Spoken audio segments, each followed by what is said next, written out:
Hello everyone, my name is Gerard. Thank you for having me, and thank you for hearing me out. So I'm trying to figure out how to build a Racket-centric operating system using only Racket and system binaries, along with any tools in between. Now a step to that would be to follow Linux from scratch and make a GNU Linux distribution with Racket already installed. On top of that, I want to fully bootstrap that distribution. Now I expect most of you have at least heard of bootstrapping. I'll still do an informal general introduction and wander toward exact benefits for Racketeers. I will talk about one of my own Racket projects to clarify that a little bit. Bootstrapping is a solution to the chicken and egg problem that comes up when you try to write a C compiler in C. The same logic applies to any other compiled language you care to name. The initial compiler is provided either in the source code of another language or as opaque binaries that you choose to trust. What you bring to the Bootstrap process is called a Bootstrap seed. That can include source code. You use the seed for just long enough until your compiler takes over for its own development. Bootstrap compilers can implement new features in terms of themselves, which adds a lot of confidence to the code's quality. You can then compare the output of your own compiler to the initial compiler and react to any malicious code or other undesirables that may pop up. But this is not a bootstrapping tutorial, this is RacketCon, so I'm going to stop before I start drawing tombstones. Why does this matter? So let's say I run Raco make to get me some bytecode. How do I know that's Raco? How do I know it's not a prank? How do I know that the dynamic dependencies of the C runtime are what they should be? I mean, yeah, I could check the digest of the Racket installer at least, but what if the OpenSSL instance on my host is compromised? I can't compute a digest to protect my computer if my computer was already compromised by what was already installed. To trust my software, it's not good enough to verify any executables I download. I need to verify what I already have. That means reading the source code, then either compiling or interpreting it. Any executables I use to download, compile, and interpret code are also a subject of the Descartesian line of questioning. I can repeat it until I have a pile of source code and no way to use it. I think, therefore I am, it almost fits, but how do you get started with that much source code? You still need to trust and execute something, and this relates to the Bootstrap seed. You want the seeds to be as small as possible. Now, there's a Hex 0 project on GitHub that's really cool. It uses hex representations of machine code so that you can start a Bootstrap process below the level of an operating system. This reduces the window of opportunity for you being hacked or compromised down to your trust in the hardware and your trust in how the seed is first used in that hardware. If you don't trust the hardware, then just, grab some pennies, aluminum foil, and a bucket of sand and report back in 8 years. Let's just assume that we have what we would like to get. We have a small seed, still in the level of software, but as low as we can get it. Smaller seeds mean a faster start to a low-level bootstrap and more possible products of bootstrapping. Products like entire operating system images with Racket included. Now you can do all that right now. You can always write a program that generates an ISO file that has Racket pre-installed. That's not something you need bootstrapping to do, but bootstrapped programs are conducive to answering questions about whether or not you can trust an executable, because you have a way to verify from a seed whether you can reproduce the exact software you're thinking of. This is valuable because it means that if you start from a known, published, trusted seed, and if you happen to trust it, then you can also trust any artifact that you can reproduce using it. And that brings me to Geeks, because I have to talk about Geeks. Not y'all, I mean GNU's package manager. That shares a bootstrap path with Geeks system. Geeks system is an operating system that can iterate on itself using declarations of operating systems. At time of recording, the Geeks source code has not been fully bootstrapped in the sense that the seed consists of only source code with no opaque binaries. But it remains the fastest path I know of to a bootstrapped Racket installation because of all the work that went into the project. Now, I understand I might sound like I'm talking like Racket is not bootstrapped, but that's not true. Racket is already bootstrapped, it just has a different path. Every Racket VM can, of course, be bootstrapped separately so that a Racket bytecode compiler, for example, is written in Racket. But what I'm talking about is having a bootstrap path leading down to something smaller that we can all use to verify an exact Racket installation. So you just use Geeks, right? Thing is, I'm not using it. Nothing wrong with it. I don't think it's really missing anything. I find it to be a masterful piece of software. It's just that I want Racket fully bootstrapped so that it can serve the same domains as the schemes used in GNU software. Now, full disclosure, I have no idea how far I'm going to get with that. This is the kind of project that people eventually drop because there's only so much labor you can do without pay. I do, however, have an incentive to work on it. Now, some of you already know this, but I wrote some software called Zyda that I later renamed to Denshi. It operates at a level just below that of Geeks, such that it doesn't take a lot of code in Denshi to replicate functionality you'd find in Geeks, or even similar software. I did this to solve distribution problems in general and make it easier for me to write middlemen programs that help me fetch data from specific servers over specific protocols, or so on and so forth. Denshi also includes machinery for package management, and what you see on screen here is a growing list of examples in Denshi's repository that solve certain distribution problems in the Racket ecosystem, such as generating bindings that are reference comparable, and have a self-hosting installation, or even just creating CLIs that look like LN, but actually resolve the target over the network. Then, of course, there's different storage requirements or version handling, like whether you use side-by-side installations or use a single shared namespace. This is all context. This is not meant to be a sales pitch. The point is, this is a lot of redundant functionality to have on a Geek system. So I'd like to have a leaner Bootstrap path that's Racket-centric and allows a Racket program to more easily express something like an exact operating system, an exact Racket installation, and really all the kind of nice features that you would get in a Geek system. It would also make it easier to write tests where a Racket program can improve correctness in the context of such a system, that is, a configured system. This is all very valuable. It takes a long time to implement, but I think it's worth chipping away at that work just because, well, I mean, obviously I wrote some software that I'd like to be able to bootstrap, and I need to go through Racket to do it. And in a way, I'd like to also say thanks for being able to write something like Denshi using Racket, and this is a good way to do it. Now, none of this explains the what or the why. The what being what needs to be done, and the why being why bother when Geeks is, again, available, and what benefits are you really getting that Geeks doesn't already provide. To explain the what, I need to introduce another project, which is GNU Mes. Now, Mes was a project that started up to shrink the Bootstrap seed used for Geeks, because earlier it was so big, nobody could be bothered to really audit it. But Mes got it down to a manageable size, so that Geeks could have a more reasonable Bootstrap seed.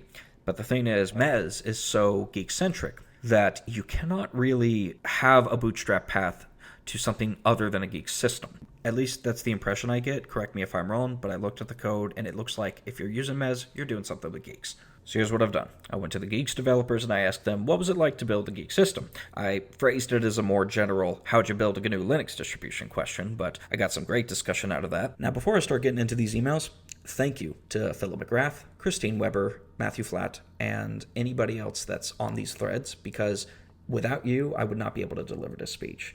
I didn't have a good idea of how to define the scope of work, and you gave me options, and you gave me an understanding, so that way I'm able to actually discuss some proposals with you.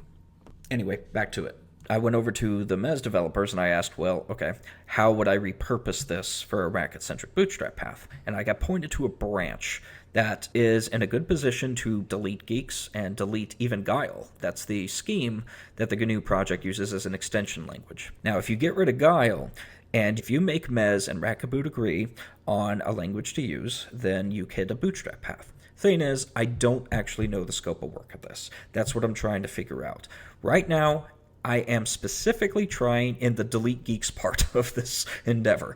And that's taking a lot of time as it is. Finding a way to get Mes down to a point where it can act as a less opinionated path to a Bootstrap seed. If we do this successfully, then replacing Guile with Racket seems a little more tenable. Now, I am, of course, assuming that it's fine to go through a single Racket VM in order to build this path. I would hope to use a Bootstrap Racket CS installation to bootstrap the other VMs. I can't comment on the scope of work, and I'm hoping to learn from you all about that as well. So that's the what, but I haven't covered the why. If I'm offering something that is essentially another implementation of features that already exist under GPL license code, then yeah, there needs to be more than that. We all need a little more. So what I think makes this incredibly valuable, that is the effort to bootstrap Racket CS from a lower level, is that, again, your Racket programs can start to express themselves within the context of systems that are not the host. If you can do that, then Racket becomes a vehicle for whole system configurations, and that is work I would prefer to redo in Racket, where you have answers for whole system configuration other than, oh, I made a DSL. Because whenever I make a DSL in Racket, I still am concerned about how much control I have from that high level notation all the way down through the middle notation, all the way down to the low level. I have to be able to go through Geeks in order to declare operating systems if I want to have kind of a uniform scheme-centric Bootstrap path, but I would rather have a Racket-centric Bootstrap path, which means that Racket would have its own implementations for operating system declarations and so on. This is obviously repeated work. It's not something that everybody's going to be interested in doing. I am personally. If we have a lean bootstrap path, and by lean I mean you don't have to know a lot more than Racket or the domain knowledge to use it, then that means we get those benefits. We get declarative operating systems, we get reproducible images, we get reproducible builds, but without having to carry the weight of another ecosystem. I'm sure that probably sounds a little weird, since it sounds like I'm saying that somebody is, I don't know, making us use Geeks if we want to have a good bootstrap path, but that's not the case. What I am trying to say is that if we could invest getting the same kind of features in this ecosystem, why wouldn't we? And having the ability to verify from a seed up through the Racket ecosystem means that anything that we derive is something that we can mutually trust for reasons outside of a shared catalog or a shared namespace.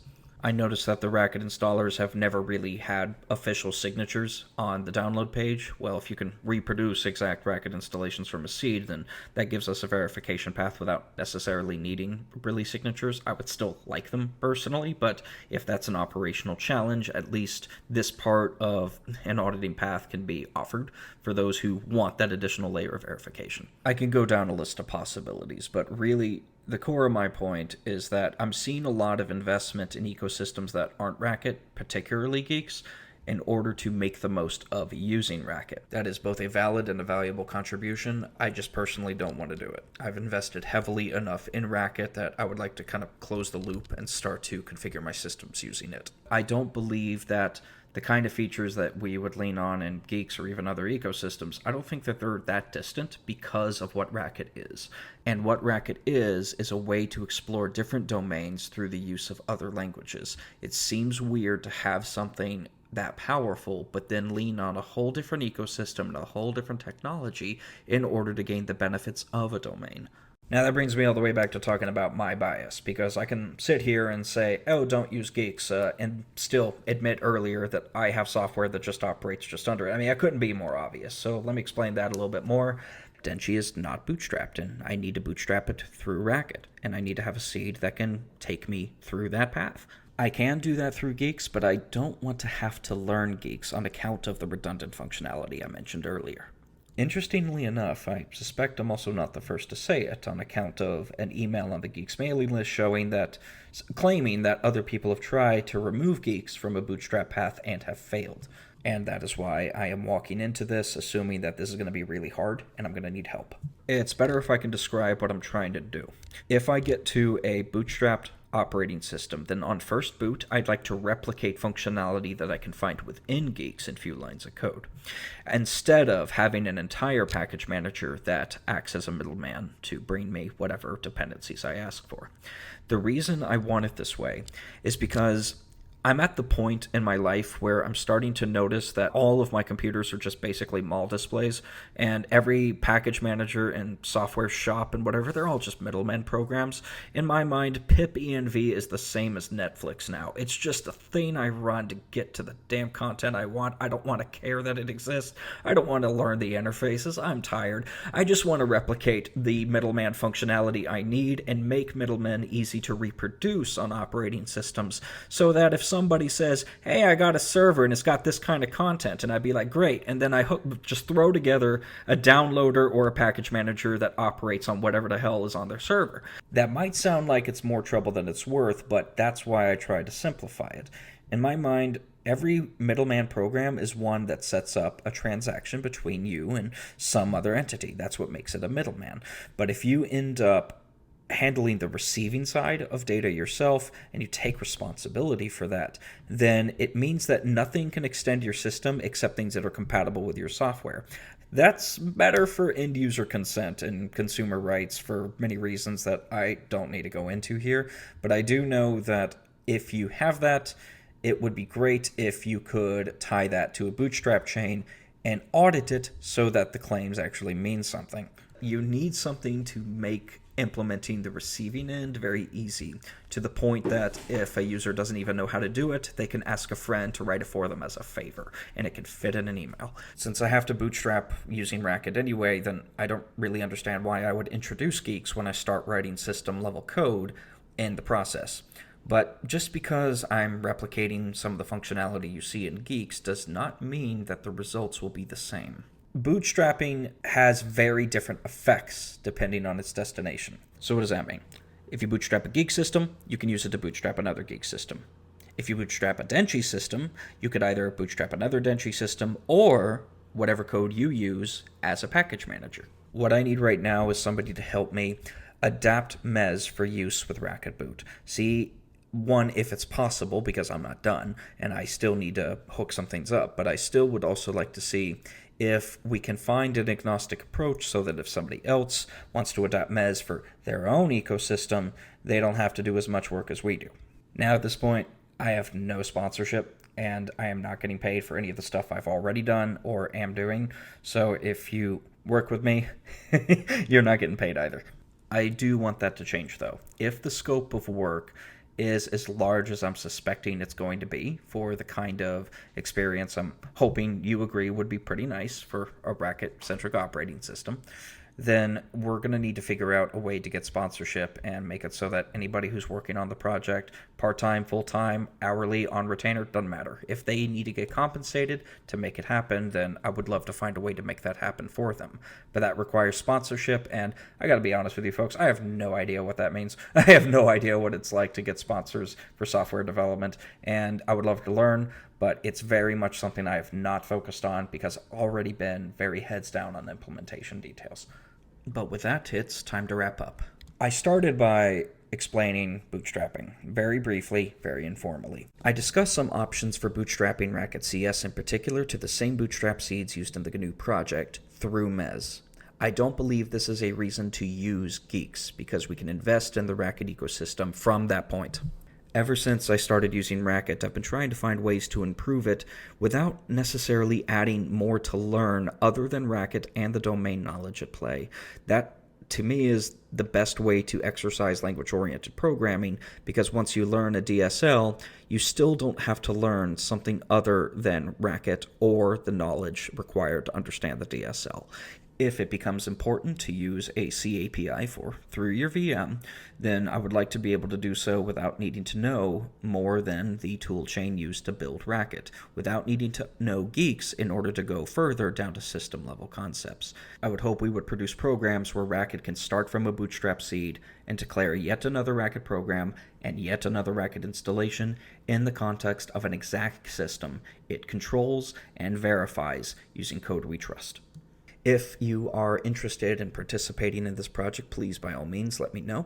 And I am very excited to answer your questions, hear your comments, and really anything else you would like to bring up. Thank you so much for listening, and enjoy the rest of the convention.